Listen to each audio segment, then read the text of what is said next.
itu mengapresiasi banget kehancuran ini. Terus aku kayak,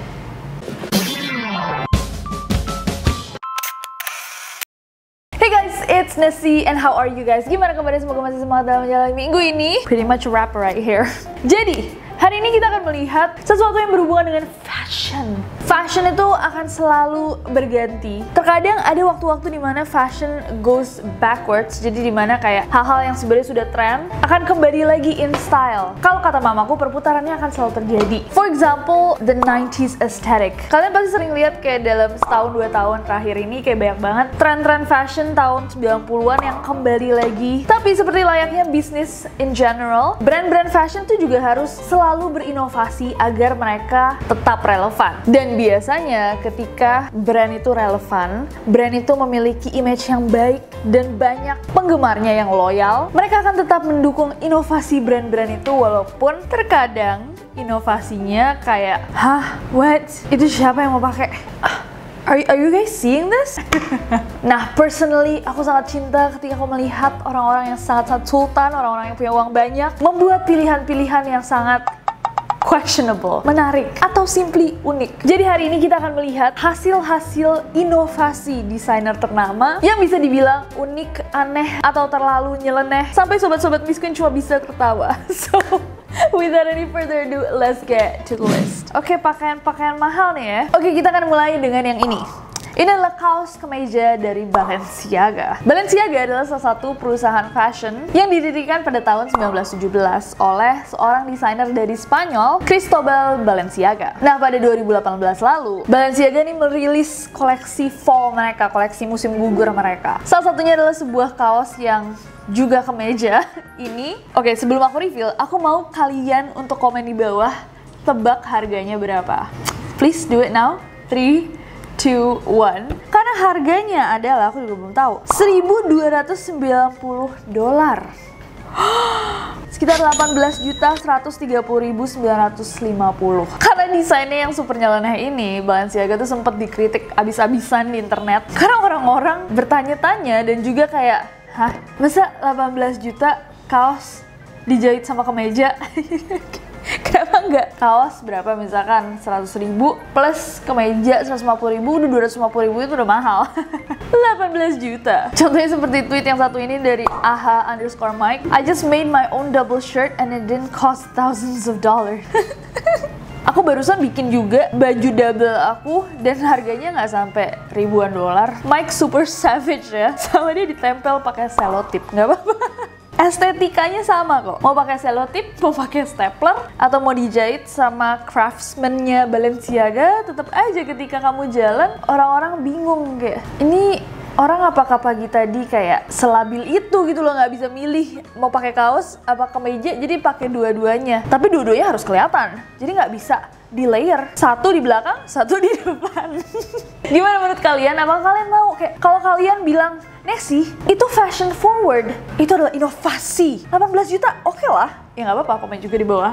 Next ada jeans berlumpur dari PRPS. Gila, brandnya aja aku nggak tahu. PRPS apa ya? Pada 2017 lalu, luxury denim brand yang bernama PRPS mengeluarkan koleksi celana jeans terbaru mereka yang sempat menyita perhatian para netizen. Pasalnya mereka tuh emang bikin satu celana yang secara kayak estetik itu terlihat seperti kayak celana yang sudah kotor habis dipakai untuk bermain lumpur. Tapi efek lumpurnya ya jelas bukan lumpur asli, cuman kelihatannya aja kayak habis main lumpur. Nah, madi jeans ini guys dijual di Nordstrom dengan harga $425 atau sekitar $5.970.000. Gila, aku nggak tahu loh kalau celana-celana aku setelah selesai outbound itu ternyata berharga $5.970.400. Malah aku bisa bikin lebih kotor lagi dari ini. Wow, ini berarti buat kayak sultan-sultan tuh nggak, yang kayak nggak pernah bermain di alam, tidak pernah melakukan hard work, nggak pernah nyangkul, nggak pernah bersihin selokan kalau banjir. Jadi kayak estetik aja, kelihatan kayak, kamu adventurer gitu. Padahal beli di Nordstrom. Banyak banget yang nyindir juga di Twitter kayak ini, prove the war on work cons jeans look like they've been worn by one with a dirty job made for people who don't. Basically dia bilang celananya seakan dipakai sama orang yang kayak melakukan kerjaan-kerjaan kotor, padahal yang bisa beli adalah orang-orang yang nggak akan melakukan pekerjaan-pekerjaan kotor. Sementara brandnya si PSPR itu mendeskripsikan celana ini sebagai jeans denim biru yang nyaman dan cocok untuk para pekerja yang tidak takut kotor. Para pekerja yang tidak takut kotor tidak mau beli jeans harga 6 juta, Om. Tapi what do I know? Apakah kalian suka jeans ini? Apakah ini kayak aesthetically pleasing? Coba komen di bawah. Next ada dress plastic laundry dari Moschino. Why? Sama seperti dua pakaian sebelumnya, dress yang satu ini juga dirilis untuk koleksi musim gugur pada tahun 2017. Kayaknya musim gugur tahun 2017 sedikit kayak para desainer sedikit goyah mentalitasnya ya. Ada apa di musim gugur tahun 2017? Atau jangan-jangan mereka semua berkonspirasi bersama untuk bilang kayak, hey, ayo kita perang dalam membuat hal-hal yang paling Jadi Moschino bikin dress ini yang terlihat seperti tempat, kalau misalkan, you know, kalau kalian nge-laundry di tempat-tempat yang sedikit lebih bagus, bukan yang kiloan, kalian bakal dikasih tas buat kayak dress-dress kalian yang mahal gitu. Aku juga nggak pernah, aku juga nggak tahu what I'm talking about. Tapi kayaknya itu gambarannya ya. Moschino atau Moschino? Moschino ya. Yaudah Moschino guys. Nah yang unik dari dress ini guys, ada tulisannya "We love our customers, cleaners, free pick up and delivery." Di bagian depan dressnya, siapa dari customer mereka yang mau jalan-jalan, ada tulisannya "We love our customers, cleaners, dan free pick up and delivery." Sedikit, apalagi free pick up and delivery ya, kamu jalan-jalan ada free pick up and delivery, itu orang-orang kayak wow. Selain itu, material yang dipakai untuk membuat dress ini adalah polyurethane atau PU, yang merupakan bahan campuran atau hasil pengisolvenan antara karet dan plastik bekas. Kayak lengket-lengket gitu ya di dalam ya, karena keringet. PU tuh kayak itu tau, ini kan PU. Iya, ini nih PU nih guys. PU guys. Tapi keunggulan dari material ini adalah sangat tahan gesek, tahan terhadap beberapa bahan kimia ringan, serta stabil dalam suhu dingin dan panas. Nggak di Indonesia ya tapi ya. Kalian keluar pakai baju kayak gini, dalamnya air. Meskipun demikian, Moschino tetap menyarankan para pembelinya untuk tidak mencuci baju ini. You don't say. Tebak harga dress ini berapa? 1, 2, 3, enggak, salah. Harganya ada 12.582.357 rupiah. 12,5 juta. Mendingan kalian beli ini dari H&M. 10 kalian bikin dress. Nah cukup lah ya, 20 lah. Tetap nggak 12 juta. Oke, next ada jeans sobek dari Thibaut. Gimana sih ngomongnya Thibaut. Kalau jeans robek yang biasanya kita punya itu biasanya cuma robek, you know, bagian lutut, bahkan ada yang di bawah pantat dikit gitu kan, kayak sexy, smaxy, sedikit controversial. Kalau yang ini sebenarnya apa yang ditutup ya? Ini kayak another level of jeans robek. Kalau biasanya kalian pakai jeans robek, terus orang tua kalian kayak, kamu pakaiannya kurang sopan gitu kan. Gimana kalau kalian pakai ini? So jeans yang dinamakan thong jeans ini adalah karya brand bernama Thibaut di Amazon Fashion Week di Tokyo. Tapi sayangnya, atau rather untungnya, thong jeans ini tidak dijual di pasaran guys. Tapi kalau misalkan kalian tertarik banget, kayak pingin banget nih celana ini kayak revolusioner, kalian bisa beli thong jeans serupa yang dibuat oleh brand Karma Jeans dengan harga cuman sekitar 168 US dollar saja, atau 2,3 juta rupiah. Kata Ai kalau ngeliat gambarnya dikasih gratis juga kamu nggak mau ya? Enggak sih, aku langsung kepikiran kalau ini orang bisa menjual jeans seperti ini 2,3 juta, ngapain aku bikin video susah? Mendingan aku ke pasar loak sekarang, aku gunting-guntingin sendiri. Tapi kalau dipakai bodysuit gitu ya, kalau dipakai bodysuit emang rada keren sih kalau yang pakai orangnya kayak gini gitu kan. Kalau kalian pakai ke Pondok Indah Mall gitu,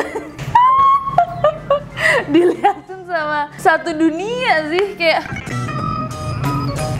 ibu-ibu langsung gini-giniin anaknya. Jangan lihat nak, jangan lihat. Next.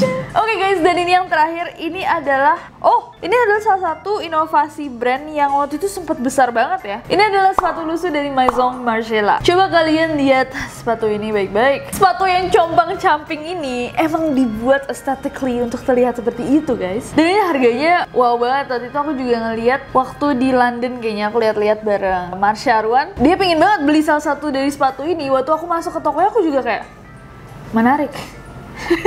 Dan walaupun kalian ngeliatnya kayak ya ampun kayak sepatu udah kalian pakai 6 tahun aja gitu, tapi orang-orang banyak banget yang bisa mengapresiasi sebenarnya sepatu ini. Kayak waktu itu Marsha bilang kayak, lihat deh ini yang semakin hancur, ini semakin bagus. Kayak orang-orang yang suka emang sama sepatu ini itu mengapresiasi banget kehancuran ini. Terus aku kayak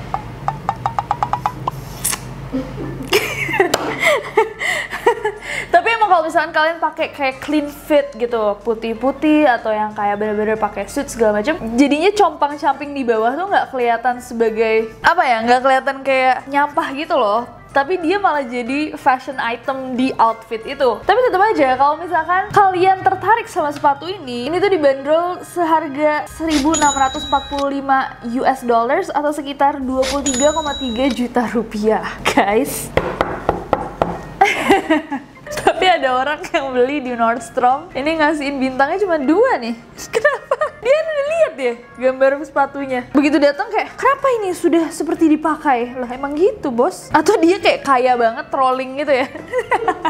Gue beli deh, gue mau kasih 2 bintang di Nordstrom. Sejujurnya kalian bisa beli sepatu-sepatu kayak gini kayak di online gitu, yang murah-murah. Belum sebulan juga udah kelihatan kayak gini deh kalau kalian pakai keluar. Ya, tapi ini art untuk beberapa orang yang bisa mengapresiasinya. Sekali lagi estetika, seakan orang-orang ini suka bekerja keras menggunakan satu sepatu dalam 5-10 tahun. Orang-orang yang bisa beli sepatu kayak gini biasanya sepatunya ada segudang gitu ya. Kakinya 2 tapi sepatunya ada kayak 40. Jadi nggak mungkin sepatu-sepatunya sampai ke tahap ini gitu. Jadi biarkan mereka bermimpi. Biarkan mereka bermimpi. Mereka hidup seperti Sobat Miss Queen.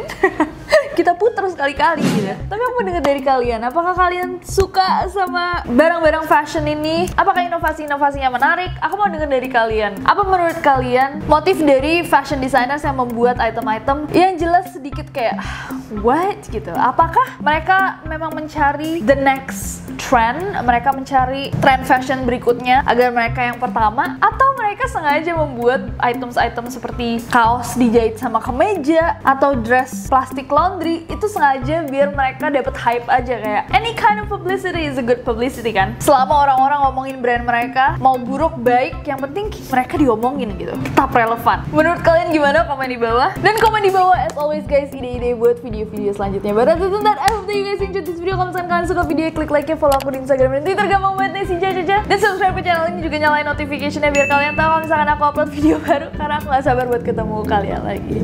Bye bye.